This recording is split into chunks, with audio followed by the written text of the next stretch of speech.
Rev up your engines!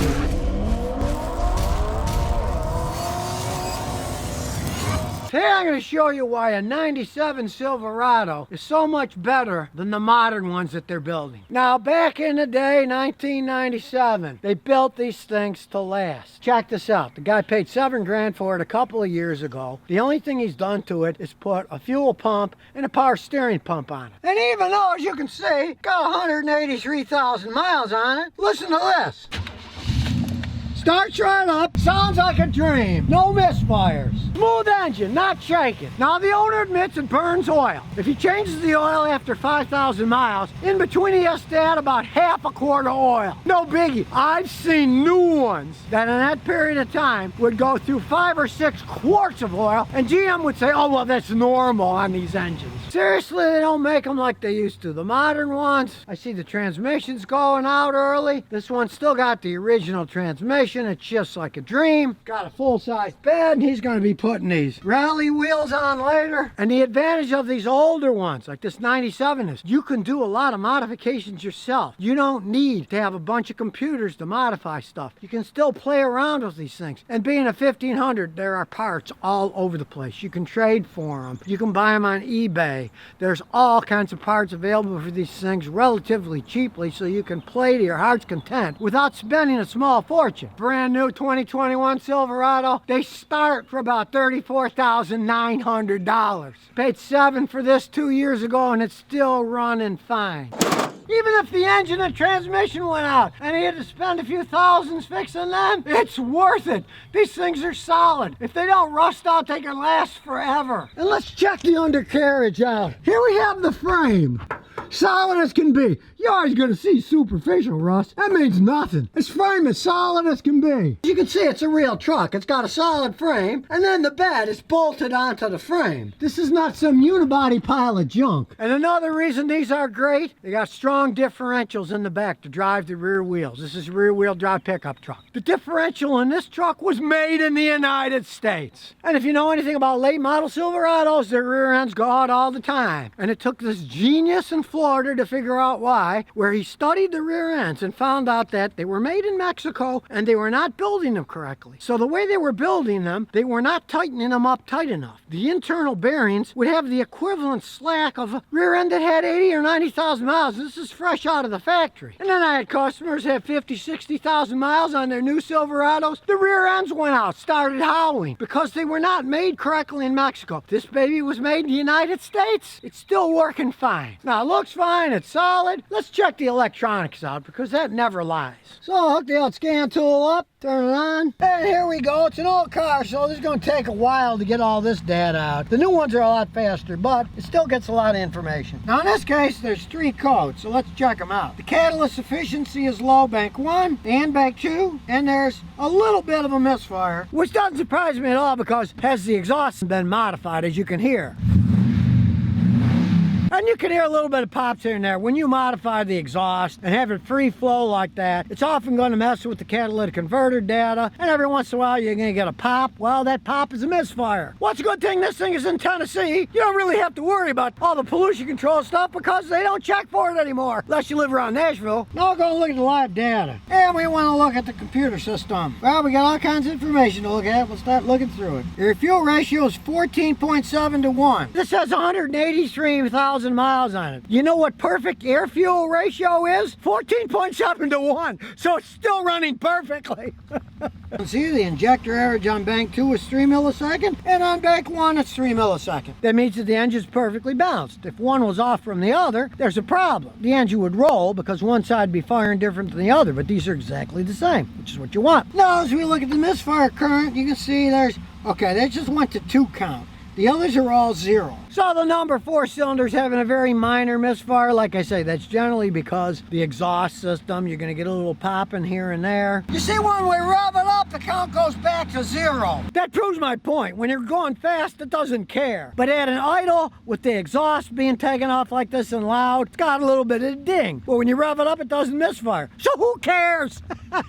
Transmission data. Here's the 2 to 3 shift. What do we have here? 2 to 3 shift error, 0.44 seconds. that isn't much. With this kind of mileage, so what if it takes a little bit less than half of a second for it to shift from second to third gear? We're not in that big of a hurry, are we? 3 to 4 shift time is instantaneous.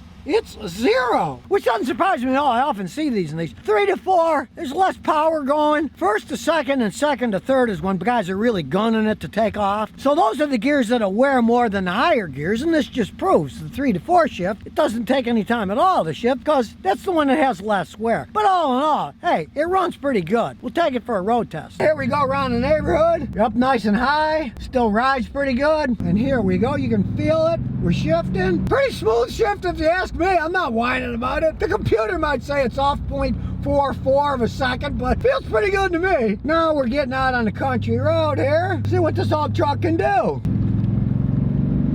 Still's got good acceleration. Let's listen to the tranny. I don't call that a rough shift at all myself. Seemed pretty smooth to me. So now you know the truth about why these old Silverados are a heck of a lot better than the ones they've been building for the last 8 or 10 years. And here's some bonus questions and answers. Now, talking about fires in electric cars, last week a Hyundai Kona electric vehicle, it started on fire while it was recharging, and this is one that had been already recalled and supposedly fixed. Last year they recalled 77,000 of these electric vehicles because of fires and supposedly fixed them. Now, everybody is wondering, was the fix correct? And if you think about it, one of their fixes was they were defective batteries, and they say, oh, we fixed it with software? To me, a bunch of nonsense. Because over the years, what have I seen a bunch of? Automatic transmissions that don't work in new cars. They recall them, and their fix is reprogramming them. Well, I've had a bunch of customers with Chrysler vehicles that had this fix performed, and the transmission still did not work correctly. They have physical problems inside. And the computer reworking with the software made them work a little better, but it didn't fix the root problem, and eventually they'll break and they'll have to replace the transmissions. Probably the same thing is true with these electric batteries, that they really need replacing, but they don't want to spend the money to replace batteries in 77,000 cars. They're very expensive. So they claim the software fixed it, but by this one that they already did the fix on, it started on fire. Maybe the software fix isn't fixing anything. Between 2017 and 2019, GM recalled their Chevy Bolts for battery problems. Well, their batteries were manufactured by LG Chem, which is now called LG Energy Solutions. And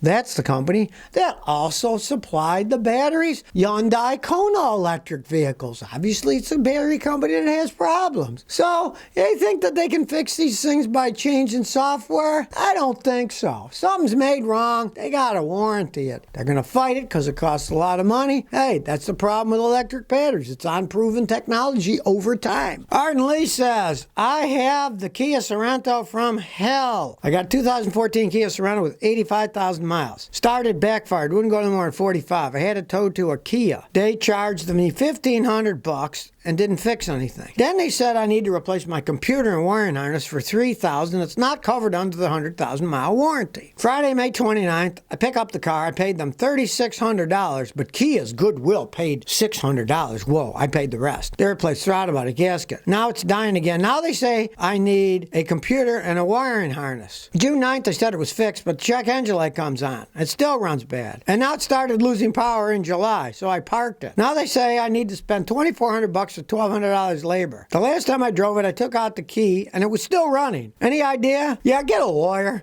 I mean, that's the problem with Kias is they expand to get all these dealerships. They don't have any mechanics that know what the heck they're doing. I know a guy who's one of the biggest idiots I ever met in my life, and he's one of the chief salesmen now at a Kia in Houston. They'll hire anyone. This guy had no experience in anything, and they'll hire anybody for anything. They couldn't diagnose what was wrong. You had a 100,000 mile warranty, and it wouldn't cover any of the stuff, and you paid all that money, and it still wasn't fixed. And then they say they want you to pay $2,400 parts, $1,200 labor, so that's another $3,600, and you've already spent that, and they still didn't fix the thing correctly. It just shows you a lot of these dealers, they don't know what they're doing, especially the Kia dealers. I don't know what it is about them in the United States. Maybe they expanded too fast, and they don't have anybody that knows what they're doing. I saw that in Houston, and it was true. They didn't know what they were doing. And they'd hire just about anyone off the street to work there, too. Because, yeah, they start expanding. They don't care. They need workers to fill the space, and, of course, the mechanics are poor poorly paid. The salesmen make a lot more money than the mechanics do, so it's kind of reverse engineering there. Maybe the guys that are fixing the car should make more than the guys that are selling crap. So if you never want to miss another one of my new car repair videos, remember to ring that bell.